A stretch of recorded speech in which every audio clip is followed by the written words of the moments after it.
Hello students, last class में हमने carboxylic acid के डीकार्बोक्सिलेशन से एल्केन बनाना देखा था।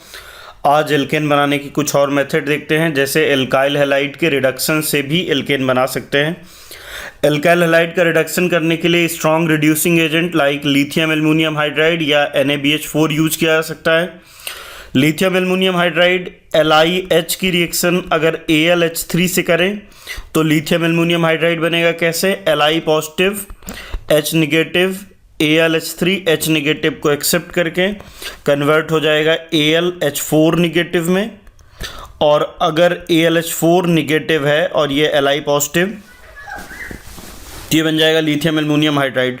सिमिलरली अगर सोडियम हाइड्राइड और BH3 है तो BH3 sp2 हाइब्रिडाइज्ड है। लेकिन अगर BH3 की रिएक्शन BH3 की रिएक्शन अगर NaH से किया जाए तो ये कन्वर्ट हो जाएगा BH4 निगेटिव, और BH4 निगेटिव ये Na पॉजिटिव के साथ NaBH4। Lithium aluminium hydride and NaBH4 both are source of H negative, दोनों H निगेटिव का सोर्स है। एल्काइल हैलाइड से ये H निगेटिव देगा, R को X मूव हो जाएगा, X मूव करेगा तो ये बन जाएगा हायर एल्केन। और जो X निगेटिव निकला है, यहाँ सेकेंड स्टेप में हम वीक एसिड लेंगे NH4 पॉजिटिव, तो उससे H पॉजिटिव लेकर के X निगेटिव कन्वर्ट हो जाएगा HX में।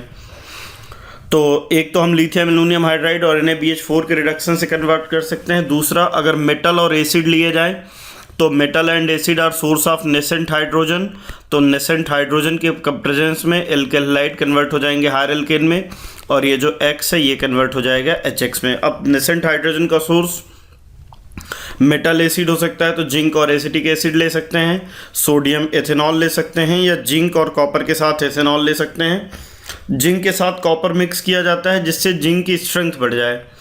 और हम एसिड के रिडक्शन से बना सकते हैं। जैसे अगर कार्बोक्सिलिक एसिड है, इसका रिडक्शन रेड फास्फोरस और HI से किया जाए, अगर 2 इक्विवेलेंट्स ऑफ HI लिए जाएं तो पहले ये रिड्यूस होकर एल्डिहाइड बनेगा। फिर से अगर 2 इक्विवेलेंट लेंगे तो एल्डिहाइड रिड्यूस होकर के एल्कोहल बनेगा। अब अगर फिर से 2 इक्विवेलेंट लेते हैं तो एल्कोहल रिड्यूस होकर के एल्केन बन जाएगा। एक्चुअली ये प्रोसेस 2 स्टेप में होता है। पहले 1 इक्विवेलेंट ऑफ HI यूज होता है और एल्कोहल से एल्काइल आयोडाइड बनता है, और ये एल्काइल आयोडाइड फर्दर HI से रिएक्ट करके एल्केन में कन्वर्ट होता है।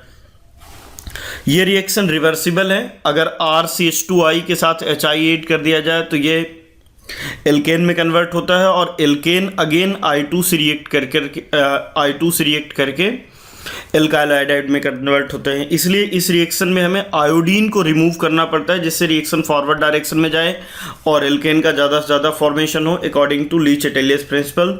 तो यहाँ पे रेड फास्फोरस यूज किया जाता है क्योंकि ये रेड फास्फोरस आयोडीन को एब्जॉर्ब करके Pi3 में कन्वर्ट होता है, which on hydrolysis again converted into HI। तो इस तरह से हम एसिड से एल्केन बना सकते हैं। अगर एसिड से एल्केन बनाना है डायरेक्टली तो total 6 equivalent of HI use होंगे। अगर एल्डिहाइड से एल्केन बनाना है तो 4 इक्विवेलेंट ऑफ HI, और अगर एल्कोहल से एल्केन बनाना है तो 2 equivalent of HI। Alkyl iodide से एल्केन बनाना है तो 1 equivalent of HI is sufficient. Next देखते हैं, हम एल्डिहाइड और कीटोन से भी एल्केन बना सकते हैं। एल्डिहाइड और कीटोन से बनाने की जो मेथड है उनमें से एक है क्लेमेंशन रिडक्शन। कोई भी कार्बोनाइल ग्रुप हो, ये एल्डिहाइड भी हो सकता है। अगर ये दोनों R होते तो कीटोन होता, अगर H है तो एल्डिहाइड। तो कोई भी एल्डिहाइड ले लें या कीटोन ले लें, अगर इसका जिंक अमलगम और HCl से रिडक्शन करेंगे तो यह हायर एल्केन में कन्वर्ट होगा।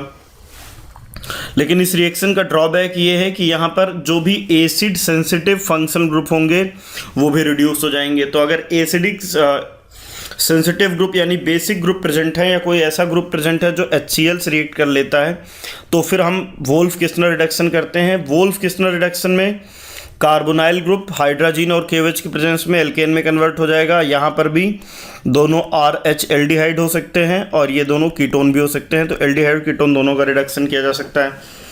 अब जैसे यहाँ पे ये OH देखा जाए तो OH एसिड सेंसिटिव ग्रुप है। एसिड सेंसिटिव ग्रुप होने के कारण A से OH एसिडिक मीडियम में कार्बोनाइल ग्रुप तो रिड्यूस होगा, लेकिन OH कन्वर्ट हो जाएगा क्लोराइड में। तो और अगर हमें OH को रिटेन करना है तो हम वोल्फ-किस्लर रिडक्शन से रिएक्शन करेंगे तो केवल कार्बोनाइल ग्रुप रिड्यूस होगा, OH रिटेन रहेगा। सिमिलरली हम एक एग्जांपल और देख सकते हैं इसी तरह से, अगर साइक्लो ये मॉलिक्यूल है, इसमें कार्बोनाइल ग्रुप है लेकिन अब इसमें बेस सेंसिटिव ग्रुप प्रेजेंट है जैसे Cl, और अब अगर इसकी रिडक्शन करना है हमें, अगर जिंक अमलगम HCl से रिडक्शन करेंगे तो केवल कार्बोनाइल ग्रुप, क्योंकि क्लोराइड तो जिंक अमलगम HCl से अफेक्ट होगा नहीं, तो ये हमें कंपाउंड मिल जाएगा। लेकिन अगर वोल्फ-किस्लर रिएक्शन से हाइड्रोजन और KOH से करेंगे तो अब प्रॉब्लम यह है कि चूंकि Cl बेस सेंसिटिव है, ये OH निगेटिव है जो न्यूक्लियोफाइल एक्ट करेगा, कार्बोनाइल ग्रुप तो रिड्यूस होगा ही लेकिन उसके साथ Cl कन्वर्ट हो जाएगा OH में। तो ध्यान रखिएगा, अगर एसिड सेंसिटिव ग्रुप प्रेजेंट है जो एसिड से रिएक्ट कर लेते हैं तब हम क्लेमेंशियल रिडक्शन नहीं करते हैं। अगर बेस सेंसिटिव ग्रुप हैं जो OH या न्यूक्लियोफाइल से रिएक्ट कर लेते हैं तब फिर हम वोल्फ-किस्लर रिडक्शन नहीं करते हैं। Thank you very much. आज की क्लास में हम यही रिएक्शन डिस्कस करेंगे, बाकी इसके आगे नेक्स्ट क्लास से हम प्रॉपर्टीज ऑफ एल्केन स्टार्ट करेंगे। Thank you very much. अगर आपको मेरे वीडियो पसंद आ रहे हैं तो प्लीज़ लाइक करें, कमेंट करें, शेयर करें, चैनल को सब्सक्राइब करें जिससे आपको लेटेस्ट अपडेट मिलते रहें।